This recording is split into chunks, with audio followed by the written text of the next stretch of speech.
기도하겠습니다. 하나님 아버지, 이른 아침에 하나님 앞에 무릎 꿇게 하심을 감사를 드립니다. 하나님을 아버지라 부를 수 있는 것, 우리 예수님을 마음껏 주님이라 부를 수 있음이 얼마나 행복한지요. 오늘도 아버지께서 저희를 만져주시고 말씀해 주시고 하나님의 세미한 음성을 듣는 복된 시간 될 수 있도록 은혜 베풀어 주옵소서. 예수님 이름으로 감사하며 기도하옵나이다. 아멘. 하나님 말씀은 신명기 1장 29절로 36절까지 우리 함께 합독하도록 하겠습니다. 내가 너희에게 말하기를 그들을 무서워하지 말라, 두려워하지 말라. 너희보다 먼저 가시는 너희 하나님 여호와께서 애굽에서 너희를 위하여 너희 목전에서 모든 일을 행하신 것 같이 이제도 너희를 위하여 싸우실 것이며 광야에서도 너희가 당하였거니와 사람이 자기의 아들을 아는 것 같이 너희 하나님 여호와께서 너희가 걸어온 길에서 너희를 아는사 이곳까지 이르게 하셨느니라 하나. 이 일에 너희가 너희 하나님 여호와를 믿지 아니하였도다. 그는 너희보다 먼저 그 길을 가시며 장막 칠 곳을 찾으시고 밤에는 불로 낮에는 구름으로 너희가 갈 길을 지시하신 자이시니라.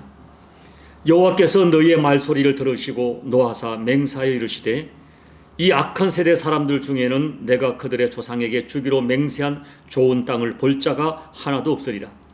오직 여부 내 아들 갈렙은 온전히 여호와께 순종하였은즉 그는 그것을 볼 것이요 그가 밟은 땅을 내가 그와 그의 자손에게 주리라 하시고. 아멘. 오늘 말씀에서 모세는 출애굽 이후에 가나안으로 가는 여정 중에 경험했던 가장 가슴 아픈 일, 그것을 회상하고 있습니다. 얼마나 이 사건이 모세에게 가슴 아팠던지 오늘 이 첫 설교에서 굉장히 긴 대목을 구구절절히 당시의 사건을 회상하고 있는 것을 보면 알 수가 있습니다. 오늘 본문을 보면 시내산에서 1년 정도 머물던 이스라엘 백성이 드디어 하나님의 말씀을 따라 가나안 땅으로 들어가기를 시도하게 되었습니다. 본문 19절에서 언급한 그 크고 두려운 광야를 무사히 통과해서 가나안에 들어갈 수 있는 남쪽 입구 지역인 가데스 바네아에 도착합니다. 그때 모세는 20절에서 가나안 땅은 우리 하나님께서 우리에게 주신 산지라고 선언합니다. 이 말씀은 곧 하나님께서 너희에게 주리라고 약속된 땅이니 올라가기만 하면 그 땅을 얻게 되어 있다는 뜻이죠. 그래서 21절에서는 하나님 약속을 믿고 올라가서 차지해라, 두려워하지 마라, 주저하지 마라 강력하게 주문합니다. 그런데 모세의 이 말이 떨어졌을 때의 이스라엘 백성의 첫 반응은 행동이 아니라 말이었습니다. 당장 올라가지 말고 신중하게 접근하자고 제안을 합니다. 그때의 상황을 22절에서 너희가 다 내 앞으로 나와 말하기를 이라고 회상합니다. 이스라엘 백성들이 모세에게 다 나왔다 하는 것은 많은 대부분의 사람들이 같은 생각을 가지고 있는 거예요. 그것이 뭐냐면 먼저 정탐꾼을 보내서 어느 길로 올라가야 할 것과 어느 성읍으로 들어가야 할 것을 정탐하자는 것입니다. 이 제안은 대단히 상식적인 제안으로 지극히 타당한 의견처럼 들리는 말이죠. 모세조차 그 말을 좋게 여겼을 정도였습니다. 그러나 그들의 말에는 이미 하나님의 약속에 대한 의심과 불안이 내포되어 있었어요. 결국 22절에 이스라엘 백성들의 이 말 제안은 불신앙의 시작이 된 것입니다. 그런데 12명을 정탐을 보냈는데 12명 중에 10명의 정탐꾼이 너무나 부정적인 보고를 합니다. 그 내용이 민수기 13장에 자세하게 기록되어 있어요. 그리고 그들의 보고를 들은 이스라엘 백성들은 본격적으로 하나님에 대한 불신앙과 불순종을 이제부터 노골적으로 나타나게 드러내게 되었습니다. 26절과 28절을 우리 같이 읽어볼까요?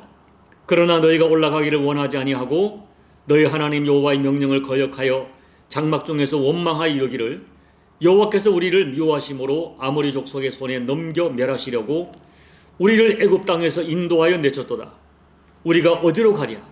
우리 형제들이 우리를 낙심하게 하여 말하기를 그 백성은 우리보다 장대하며 그 성읍들은 크고 성곽은 하늘에 닿았으며 우리가 또 거기서 안악 자손을 보았노라 하는도다 하기로.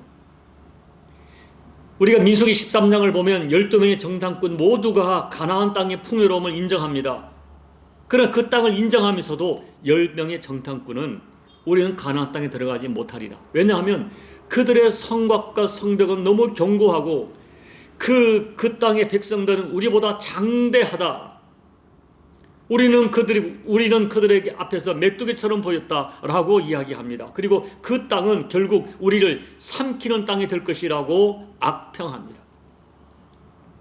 그들의 보고를 듣는 이스라엘 백성들의 반응이 민수기 14장 1절로 4절에 나와 있는데, 그 말씀을 보면 이스라엘 백성이 하나님을 얼마나 불신하는지를 보여줘요. 같이 읽어볼까요? 온 회중이 소리를 높여 부르짖으며 백성이 밤새도록 통곡하였더라. 이스라엘 자손이 다 모세와 아론을 원망하며 온 회중이 그들에게 이르되 우리가 애굽 땅에서 죽었거나 이 광야에서 죽었으면 좋았을 것을 어찌하여 여호와가 우리를 그 땅으로 인도하여 칼에 쓰러지게 하려 하는가? 우리의 처자가 사로잡히리니 애굽으로 돌아가는 것이 낫지 아니하랴. 이에 서로 말하되 우리가 한 지휘관을 세우고 애굽으로 돌아가자 하매. 그들은 정탐꾼의 보고를 듣고 밤새도록 통곡하며 울었어요. 소리를 높여 부르짖으며 밤새도록 통곡했다는 말은 그들의 불신이 얼마나 컸는지를 단적으로 보여주는 단어들입니다. 모세와 아론을 원망하면서 차라리 우리가 광야에서 죽었으면 좋았을 것이라고 사람들의 마음을 선동합니다. 심지어 하나님께서 자기들을 가나안 족속의 칼에 쓰러지게 하려 한다고 망언을 쏟아냈어요. 급기야 모세 대신에 한 리더를 세워서 애굽으로 돌아가자고 선동합니다. 그들의 반응을 보고 모세와 아론은 너무나 충격을 받았어요. 그래서 온 회중 앞에서 땅에 배를 대고 엎드려 하나님께 엎드립니다.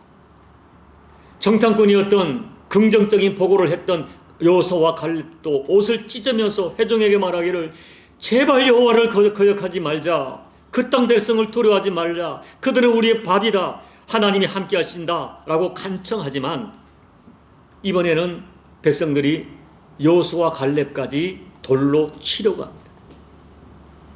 그런 충격적인 상황에서 하나님이 개입하셔서 모세와 아론과 여호수아와 갈렙을 보호하십니다.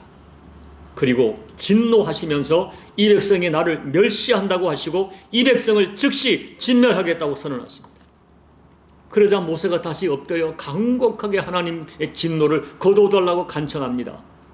하나님께서 모세의 간청을 들으시고 백성들을 당장 죽게 하는 징계는 면하게 하십니다. 그러나 백성들이 우리가 광야에서 죽었으면 좋았을 것을 하는 말을 들으신 하나님은 그 말 그대로 백성들에게 시행하겠다고 선포하세요.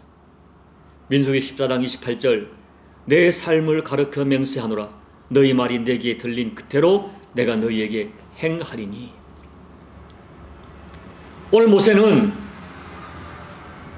그때 38년 전에 그날의 사건을 회상하면서 오늘 신명기 1장 34절 말씀에서 이렇게 말하죠. 여호와께서 너희의 말소리를 들으시고 노하셨다. 너희의 말소리.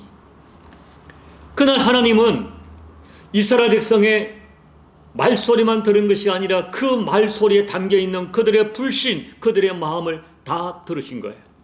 그리고 너희 말이 내게 들린 대로 그대로 행하겠다. 너희가 말한 그대로 내가 시행하겠다라고 무서운 선언을 하십니다.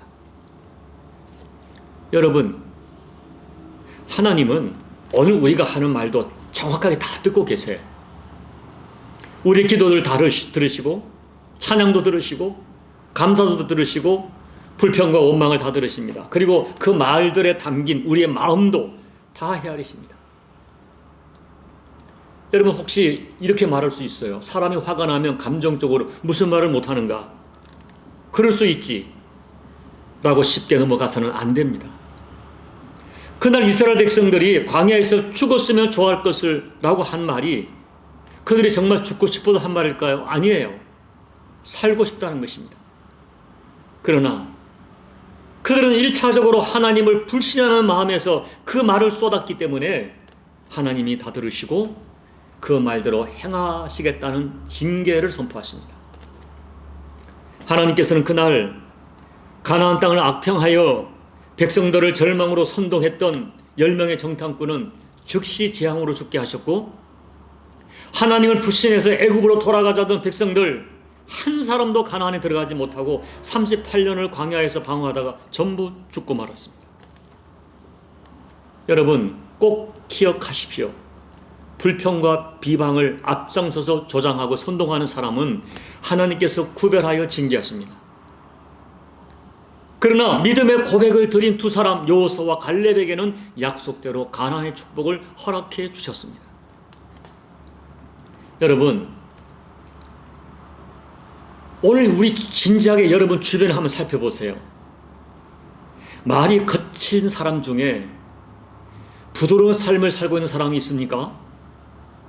더러운 말을 잘하는 사람 중에 깨끗한 생활을 하는 사람이 있는지, 부정적인 말을 많이 하는 사람 중에 긍정적인 삶을 살고 있는 사람이 있을까요? 남을 악평하는 사람 중에 칭찬받고 평안하게 존경받으며 사는 사람이 있습니까? 없어요. 다른 사람 무시하는 말을 많이 하는 사람들이 사람들에게 존경받고 살지 못합니다. 잠언 6장 2절 같이 읽어볼까요? 내 입의 말로 내가 얽혔으며 내 입의 말로 인하여 잡히게 되었느니라. 이 말씀은 너무나 분명한 진리의 말씀이에요. 너의 입의 말로 너의 인생이 얽힌다. 너의 입의 말로 인하여 내 인생이 잡히게 된다. 너무나 정확하지만 무서운 말입니다. 이제 말씀을 정리합니다. 가나안 땅 입성을 앞두고 이 과거 선조들의 뼈아픈 실패, 가슴 아픈 실패를 회상하는 모세의 가슴 아픈 마음, 이 마음이 오늘 우리를 향하신 하나님 아버지의 마음이라고 저는 믿습니다. 그러므로 오늘 말씀을 나에게 주시는 말씀으로 진지하게 받아야 됩니다. 여러분, 우리가 평생 조심하고 경계하고 두려워해야 할 것은 내 입술의 말로 하나님을 불신하거나 예수님께서 피 흘려 사신 교회와 성도들을 내 입술의 말로 죽이는 것, 무너뜨리는 것, 그것 하지 말아야 됩니다. 오늘 34절 말씀, 여호와께서 너의 말소리를 들으셨다.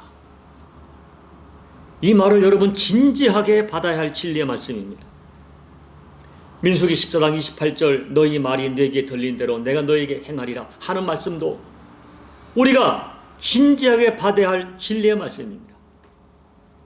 그런데 이사야 57장 19절을 보면 우리 하나님은 입술의 열매를 창조하시는 여호와라고 말씀합니다.